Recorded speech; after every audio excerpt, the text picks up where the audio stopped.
Bapa, kami bersyukur karena dalam hidup kami Engkaulah pengharapan kami, Tuhan. Kami bersyukur kami boleh mempercayakan hidup kami kepada Tuhan. Terima kasih buat kekuatan, terima kasih buat kesetiaan, terima kasih buat kebaikan dan kemurahan-Mu dalam hidup kami, Tuhan.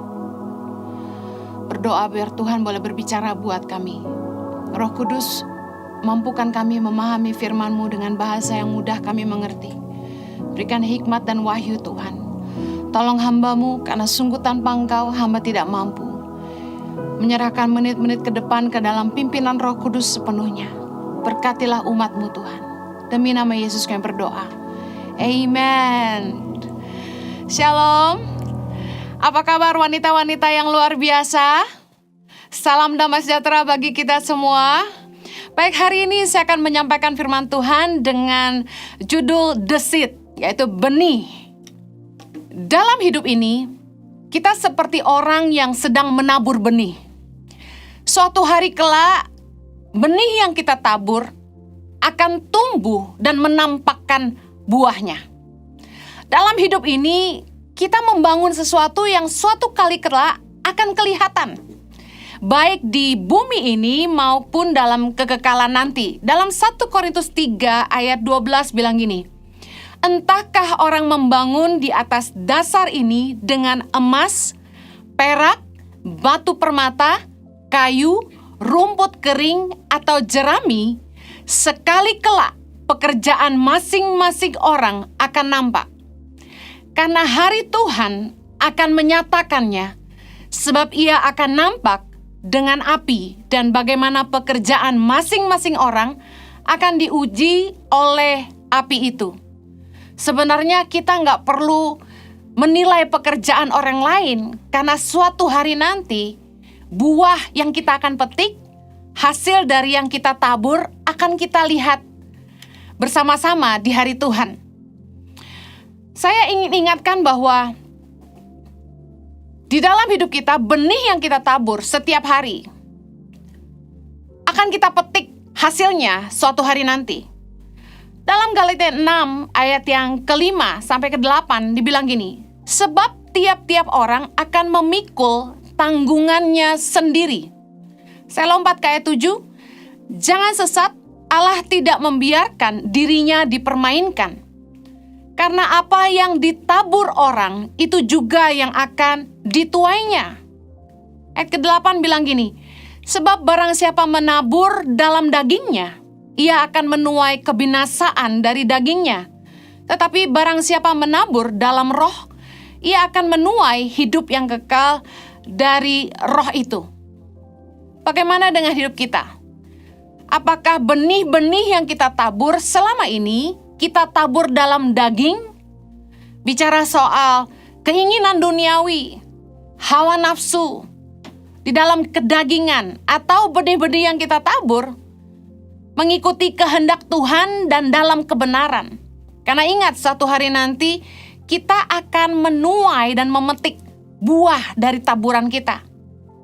Galatia 6 ayat 7 bilang tadi, jangan sesat, Allah tidak bisa dipermainkan. Apa yang ditabur orang, itu juga yang akan dituainya. Banyak orang ingin menuai hidup yang bahagia, masa depan yang baik. Tapi mereka lupa bahwa apa yang mereka akan tuai tergantung dari apa yang mereka tabur hari ini. 15 tahun yang lalu, saya mengambil keputusan untuk pulang ke Indonesia dan mengikuti kehendak Tuhan bagi saya dan keluarga. 15 tahun yang lalu, saya memutuskan untuk meninggalkan kenyamanan hidup di Australia dan menabur benih, yaitu hidup saya dan suami saya, untuk anak-anak di Indonesia. Hari ini, Tangan Pengharapan hampir 14 tahun. Yayasan Tangan Pengharapan sudah ada di 84 titik di seluruh Indonesia, mulai dari Nias, Mentawai sampai Papua, dari Maluku Utara sampai ke NTT. Telah menolong 6.000 anak lebih di 84 titik setiap tahunnya, mulai tahun ini. Nah, apa yang sedang kami lihat dari taburan kami merupakan benih yang kami tabur 15 tahun lalu. Ibu-ibu bisa ngerti maksud saya ya? bahwa apa yang kita petik adalah buah dari taburan kita. Banyak orang pengen punya posisi yang tinggi dalam pekerjaannya, tapi mereka lupa bahwa mereka di tahun-tahun sebelumnya harus setia dulu mengerjakan yang kecil. Saya memulai Tangan Pengharapan dengan mengajar 5 anak putus sekolah. Anak-anak gak mampu yang gak bisa sekolah. Hari ini kalau dihitung mungkin sudah lebih dari 10.000 anak yang kami bantu di seluruh Indonesia. Ada tidak terhitung sekolah yang sudah dibangun, tapi hari ini ada hampir 10 sekolah berasrama. Ada 84 feeding and learning centers di seluruh Indonesia. Nah, semua ini tidak bisa dicapai tanpa dimulai 15 tahun yang lalu. Semua ini nggak akan jadi kalau saya tidak taat kepada panggilan Tuhan Januari 2006 untuk tidak kembali ke Australia, tapi menaburkan hidup saya untuk bangsa ini. Hari ini saya tidak tahu ibu-ibu, para wanita, Anda umur berapa. Tapi saya yakin hari ini Anda sedang menuai taburan Anda di masa lalu. Benih apa yang Anda tabur dalam hidup Anda akan menentukan masa depan Anda. Benih bicara segala sesuatu yang kita tabur dalam hidup kita. Saya kasih contoh, uang. Amsal 11 ayat 25 bilang gini, siapa banyak memberi berkat, diberi kelimpahan. Siapa memberi minum, ia sendiri akan diberi minum. Kita pengen diberkati luar biasa. Kita pengen waktu kita susah ada yang nolong. Pertanyaan saya gini, waktu di masa yang lampau, ketika kita ketemu dengan orang-orang yang susah, kita bantu nggak mereka? Waktu ada yang haus, kita kasih minum nggak? Orang yang memberi banyak berkat, diberi kelimpahan, kata firman Tuhan. Nah, Anda pasti ada yang bilang gini, Bu Heni, saya punya saudara, tidak miskin tapi kaya raya. Padahal dia pelit. Nah, saya juga punya sekeluarga yang kayak gitu ya. Pelit banget tapi kaya, heran. Tapi saya percaya gini, firman Tuhan itu berlaku bagi orang percaya. Semakin kita menabur, firman Tuhan berkata, kita malah semakin berkelimpahan. Saya dan suami ngalamin. Dulu kita pikir kalau kita meninggalkan kenyamanan hidup kita di Australia, kita tinggal di Indonesia, jadi hamba Tuhan sepenuh waktu, nggak ada jaminan untuk masa depan. Gelap. Waktu itu ada seorang pengusaha yang menawarkan untuk saya dan suami mendirikan sebuah gereja, ya, fully support oleh para pengusaha.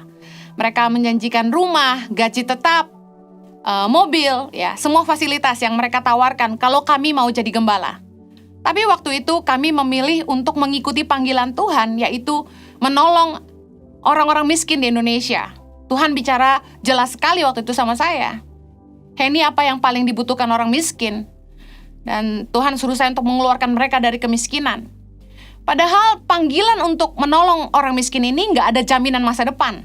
Siapa yang menolong kami? Tapi tahukah Anda, 15 tahun berjalan, saya mau saksikan saya tidak pernah kekurangan, tapi bahkan Tuhan memberikan kelimpahan. Banyak hal yang saya bisa nikmati tidak dari uang sendiri.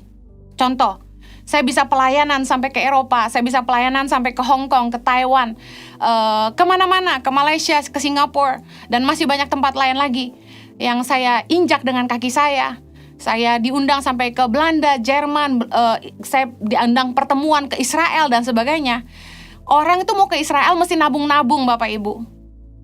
Tapi luar biasa, Tuhan mengizinkan saya menikmati, saya mengecap kebaikan Tuhan. Mengecap hal-hal yang mungkin kalau dengan ukuran uang sendiri nggak bisa saya pergi. Tuhan itu nggak pernah lalai akan janjinya. Hari ini, bagaimana Anda menggunakan uang Anda akan mempengaruhi apa yang akan Anda tuai di dalam keuangan di masa depan. Perkataan. Hati-hati dengan perkataan. Perkataan juga benih. Ayo menantu-menantu yang mau disayang mertua, hati-hati dengan perkataan. Amsal 18 ayat 21 bilang gini, hidup dan mati dikuasai lidah. Siapa suka menggemakannya akan memakan buahnya. Dengar baik, firman Tuhan berkata, taburan dari perkataan kita, satu hari nanti kita akan makan buahnya. Jangan sampai nabur perkataan yang salah. Jangan suka ngomongin orang. Jangan suka fitnah orang. Jangan jelek-jelekin orang. Anda tidak pernah tahu. Katanya pepatah bilang dinding ini bertelinga. Orang ngomongin kita di belakang, tahu-tahu nyampe juga ke kita. Bijaksanalah dengan perkataanmu. Kalau Anda ingin menuai hidup yang baik, perkatakan hal-hal yang baik. Kalau Anda ingin menuai masa depan yang baik, pastikan perkataanmu positif. Amin. Perbuatan. Apa yang kita lakukan terhadap orang merupakan taburan. Matius 7 ayat 12 bilang gini, segala sesuatu yang kamu kehendaki orang lain perbuat kepadamu, perbuatlah demikian juga kepada mereka. Bicara gini, apa yang kita lakukan sama orang merupakan taburan. Hati-hati, bagaimana Anda memperlakukan pasanganmu akan menentukan tuaianmu. Bagaimana Anda memperlakukan anak-anakmu akan menentukan tuaianmu di masa depan. Kalau kita pengen disayang anak-anak kita, pastikan sekarang dari mereka kecil kita rawat mereka baik-baik. Tanamkan nilai-nilai takut akan Tuhan, tanamkan kebenaran dan sayangin mereka. Saya dan beberapa teman yang tidak dibesarkan dengan baik oleh orang tua, ngobrol dan bilang gini, emak gua gak ngurusin gua, hari ini gua mesti ngurusin dia. Saya bilang gini, tetap tabur kebaikan. Karena satu hari nanti, kita juga akan diurus sama anak-anak kita. Amin. Jangan simpan kepahitan. Tetap tabur kebaikan. Waktu merupakan taburan juga. Bagaimana Anda memanfaatkan waktu Anda? Ingat, tabur waktumu untuk apa? Anda menginvestasikan hidupmu kepada siapa? Untuk apa? Jangan buang waktu percuma. Karena waktu merupakan investasi untuk masa depan kita. Untuk membangun segala sesuatu butuh waktu. Daripada buang-buang waktu, lebih baik bangun sesuatu. Keputusan. Keputusan juga merupakan taburan. Hati-hati bikin keputusan, karena itu menentukan masa depan. Dalam hidup kita punya nilai dan fokus dan tujuan hidup. Nilai itu bicara gini. Bagaimana kita melihat apa yang paling penting dalam hidup kita, itu nilai. Ada orang yang membuat uang jadi segala-galanya bagi dia. Segala sesuatu diukur dari uang. Saya punya teman-teman yang mengukur segala sesuatu dengan uang. Ada keluarga juga yang mengukur segala sesuatu dengan uang. Kalau nggak kaya nggak bahagia. Kasihan kalau orang nunggu kaya baru bahagia. Kalau nggak nikah nggak bahagia. Kasihan harus nunggu nikah baru bahagia. Dengar baik. Nilai dan tujuan hidup kita akan menentukan bagaimana kita membangun hidup kita. Fokus hidup kita akan menentukan bagaimana kita menginvestasikan waktu kita, uang kita, dan hidup kita. Mari periksa benih apa yang Anda sudah tabur dalam hidup Anda. Waktu Anda habis paling banyak untuk apa? Waktu Anda paling banyak habis untuk siapa? Menentukan. Kalau Anda nongkrongnya sama tukang gosip, ya kurang lebih masa depan orang yang suka gosip ya begitu-begitu aja. Saling gosip. Uang kita paling banyak habis untuk apa? Kalau belanja terus ya lama-lama jadi ngutang terus. Gak pernah cukup, jadi kurang.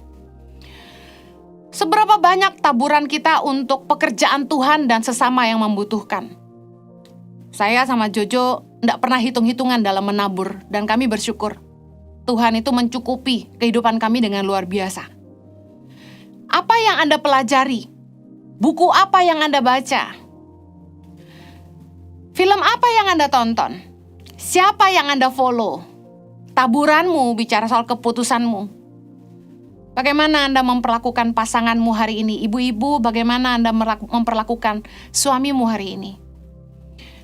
Laki-laki itu paling gak tahan sama perempuan yang cerewet. Perempuan kalau udah marah, nyerocos terus. Nah cowok paling gak seneng sama cewek yang terlalu cerewet.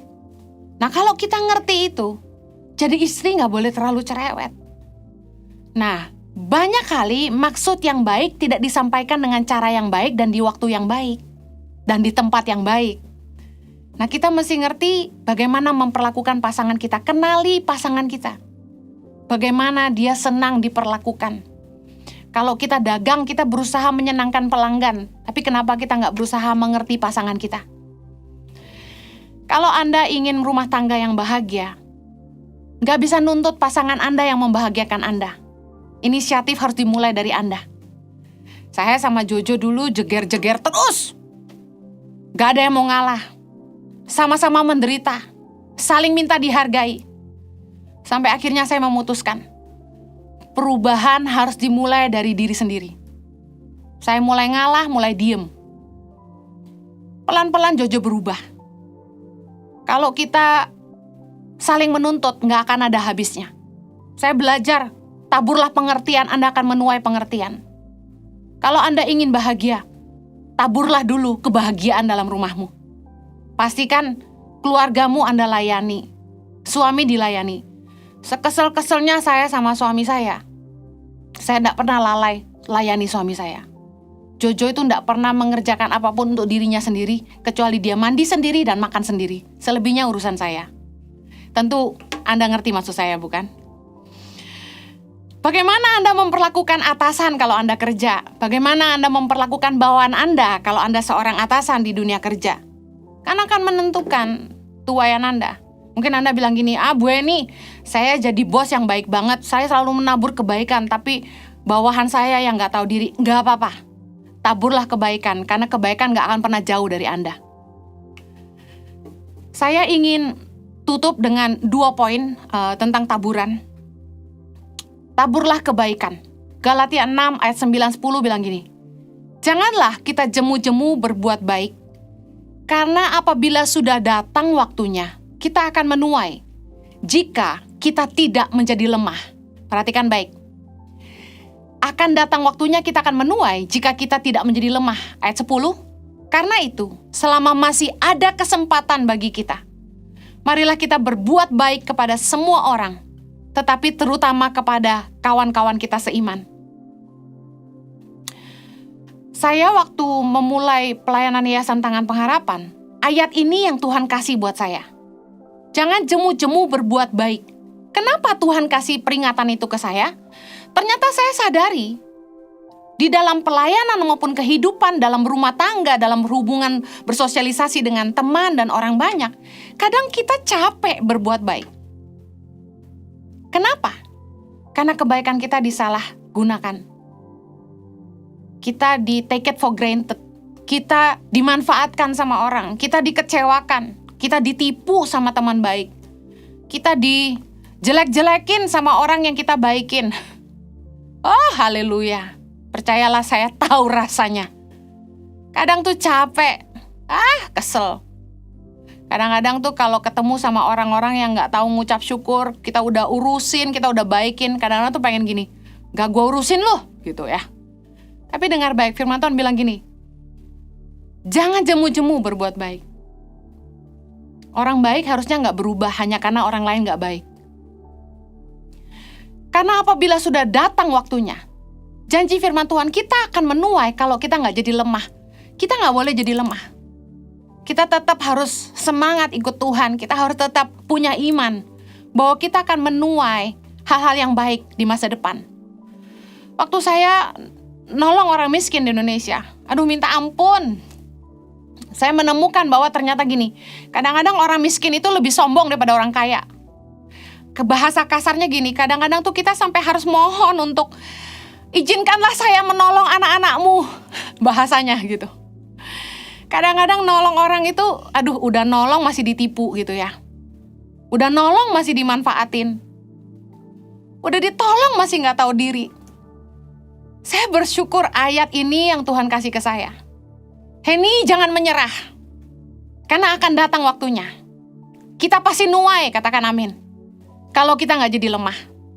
Bahkan di ayat 10 bilang gini, karena itu selama masih ada kesempatan bagi kita, marilah kita berbuat baik kepada semua orang. Artinya gini, kita harus berbuat baik tuh kepada semua orang tanpa memandang suku, agama, status, kaya miskin, bentuk. Kita harus mengasihi semua orang. Baik tuh jangan milih-milih. Baik sama semua orang. Kita gak akan pernah tahu satu hari nanti kita akan menuai dari siapa. Jangan pernah mandang rendah orang yang lebih lemah. Malah mereka yang mungkin satu hari bisa nolong kita. Dengar baik. Selama masih ada kesempatan bagi kita, mari berbuat baik kepada semua orang. Artinya gini, mumpung kita ada di atas, mumpung kita masih diberkati, masih sehat, masih dikasih kekuatan sama Tuhan, masih diberi kemampuan sama Tuhan untuk berbuat baik, ayo jangan lelah untuk menabur kebaikan. Satu hari nanti kita akan lemah, kita akan tua, kita akan butuh orang lain tolong kita. Ayo jangan jadi lemah. Amsal 22 ayat 9 bilang gini, orang yang baik hati akan diberkati, katakan amin. Karena ia membagi rezekinya dengan si miskin. Aduh, banyak deh kesaksian hidup saya yang saya takut kalau saya ceritakan nanti dipikir salah. Tapi saya mau bilang Tuhan itu luar biasa. Taburan itu gak akan pernah sia-sia. Benih yang kita tabur akan bertumbuh dan kita akan memetik hasilnya. Saya ingin ingatkan para wanita karena ini adalah ibadah wanita. Jangan buang waktu untuk ngurusin hidup orang lain, ngomongin orang lain. Yuk fokus, tabur yang baik dalam hidupmu, bangun hidupmu. Ada orang-orang yang terlalu nganggur. 1 Timotius 5 ayat 13 bilang gini, lagi pula dengan keluar masuk rumah orang, mereka membiasakan diri bermalas-malas dan bukan hanya bermalas-malas saja, tetapi juga meleter dan mencampuri soal orang lain dan mengatakan hal-hal yang tidak pantas. Kalau udah kebanyakan ngomong, pasti banyak salah ngomong. Jangan kengangguran sampai kerjaannya itu nongkrong, ngurusin urusan orang lain, ngomongin hal-hal yang gak perlu. Malas-malesan. Jangan fokus sama hal-hal yang negatif. Saya heran sama rakyat Indonesia. Punya kecenderungan fokusnya itu lebih kepada hal-hal yang isu-isu negatif. Kepada hal-hal yang berbau negatif itu kayaknya langsung duar meledak gitu loh. Berita hoax itu lebih cepat menyebar daripada berita baik. Hal-hal yang berbau kekudusan, hal-hal yang berbau ilahi, sedikit followernya. Coba kalau berbau gosip tentang selebriti, duar langsung mekar. Saya perhatikan di YouTube channel saya aja, orang ngejelek-jelekin saya, yang nonton sampai ratusan ribu. Tapi giliran saya khotbah, yang nonton cuma puluhan ribu. Ya ada sih yang jutaan sampai ratusan ribu, tapi khotbah lama yang viral. Tapi yang khotbah minggu-minggu gitu, aduh 12 ribu aja nunggunya sehari semalam gitu kan. Sedangkan isu negatif tentang saya di YouTube itu langsung 250 ribu yang nonton. Asem banget gitu. Luar biasa. Emosi kita. Amsal 20 ayat 4. Dengar baik. Taburlah ucapan syukur. Tadi kita tabur kebaikan, yang kedua tabur ucapan syukur. Daripada mengeluh, lebih baik berpeluh. Amsal 20 ayat 4. Pada musim dingin, si pemalas tidak membajak. Jikalau ia mencari pada musim menuai, maka tidak ada apa-apa. Kalau kita mau nuai, kerja keras dulu. Musim dingin bicara waktu-waktu sulit. Kerja keras. Kita akan menuai di musim penuai. Dunia berkata, aduh lagi sepi, lagi susah. Saya mau kasih tahu, ibu-ibu sebagai orang percaya, kita harus punya iman, perkataan kita harus positif. Tetap percaya, berusaha, dan bersyukur. Setiap hari jangan pernah bilang, thank you Lord, terima kasih Tuhan. Mau tidur, bangun tidur, siang lagi masak, teriakan, thank you Jesus, terima kasih Tuhan. Bapa terima kasih, thank you Lord. Itu kata-kata yang selalu saya ucapkan. Sampai orang yang bantu saya di rumah lagi saya masak, saya bilang thank you Lord. Dia bilang gini, ya? Orang saya gak ajak dia ngomong, saya lagi doa. Dia bilang ya. Dengar baik, bangun tidur, melek, jangan HP duluan. Ngucap syukur, bilang thank you Lord, baru jalan ke toilet. Haleluya. Dengar baik, tabur ucapan syukur, maka satu hari Anda akan sangat bersyukur. Mazmur 50 ayat 23. Siapa yang mempersembahkan syukur sebagai korban, ia memuliakan aku, kata Tuhan ya. Siapa yang jujur jalannya, keselamatan yang dari Allah akan kuperlihatkan kepadanya. Saya diingatkan Tuhan ini, di masa-masa sulit ini, dengan keadaan yang kurang baik, lakukan dua hal ini. Tetap bersyukur dan kerjalah yang jujur. Pengkhotbah 11 ayat 4. Siapa senantiasa memperhatikan angin, tidak akan menabur. Dan siapa senantiasa melihat awan, tidak akan menuai. Sebagaimana engkau tidak mengetahui jalan angin dan tulang-tulang dalam rahim seorang perempuan yang mengandung, demikian juga engkau tidak mengetahui pekerjaan Allah yang melakukan segala sesuatu. Ayat 6. Taburkanlah benihmu pagi-pagi hari, dan janganlah memberi istirahat kepada tanganmu pada petang hari, karena engkau tidak mengetahui apakah ini atau itu yang akan berhasil atau kedua-duanya sama baik. Ini luar biasa waktu saya baca ayat ini ya. Jangan khawatir karena melihat keadaan yang kurang baik. Katakan amin.